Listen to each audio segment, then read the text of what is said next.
இப்ப தம் ஆலு பண்றதுக்கு உருளைக்கிழங்க நல்லா வாஷ் பண்ணி தோல் எடுத்து இந்த மாதிரி ஃபோக் வச்சு சின்ன சின்னதா அப்படி ஓட்ட போட்டு வச்சுக்கலாம். அப்பதான் மசாலா உள்ள போய் நல்லா உருளைக்கிழங்கு ரொம்ப டேஸ்டா இருக்கும். இப்ப அடுப்புல இருப்பு சட்டி வச்சு தேவையான அளவு எண்ணெய் ஊத்தி இந்த உருளைக்கிழங்கு எல்லாம் நம்ம கோல்டன் ப்ரௌனா ஃப்ரை பண்ணி எடுத்துக்கலாம்.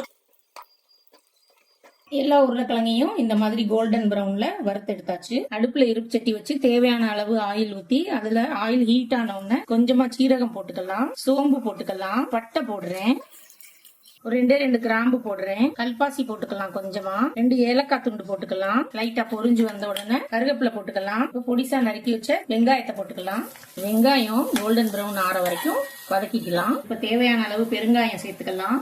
கொஞ்சமா மஞ்சள் பொடி சேர்த்துக்கிறேன். தேவையான அளவு மல்லிப்பொடி போட்டுக்கிறேன். தேவையான அளவு கரம் மசாலா போட்டுக்கிறேன். நல்லா மிக்ஸ் பண்ணி விட்டுக்கலாம். இந்த மசாலா எண்ணெயில வந்து லைட்டா பொரியணும்.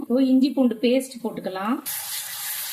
இதையும் கொஞ்சமா வதக்கிக்கலாம். தேவையான அளவு தக்காளி, அரைச்ச தக்காளி வந்து இதுல போட்டுக்கலாம். இது நல்லா வதங்கட்டும்.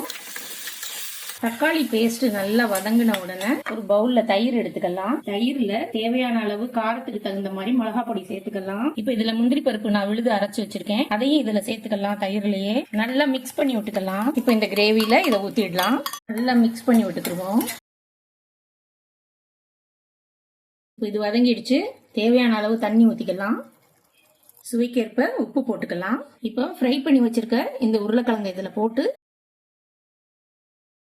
மூடி வச்சு உருளைக்கிழங்கு நல்லா உள்ள வேகிற மாதிரி தம்முல நல்லா கொதிக்க விட்டுடலாம். இப்ப பாருங்க நல்லா வெந்து ரெடி ஆயிடுச்சு. கசூரி மெத்தி கொஞ்சமா போட்டுக்கலாம். நல்லா மிக்ஸ் பண்ணி விட்டு ஃபைனலா கொத்தமல்லி தூவிக்கலாம். அவ்வளவுதான், காஷ்மீரி தம் ஆலு ரெடி ஆயிடுச்சு. இனி சர்வ் பண்ணிடலாம். தம் ஆலு கார்லிக் பரோட்டா நல்ல டேஸ்டியா நமக்கு ரெடி ஆயிடுச்சு. நீங்களும் இந்த மாதிரி செஞ்சு பாருங்க. எப்படி இருக்குன்னு கமெண்ட்ல சொல்லுங்க. தேங்க்ஸ் ஃபார் வாட்சிங்.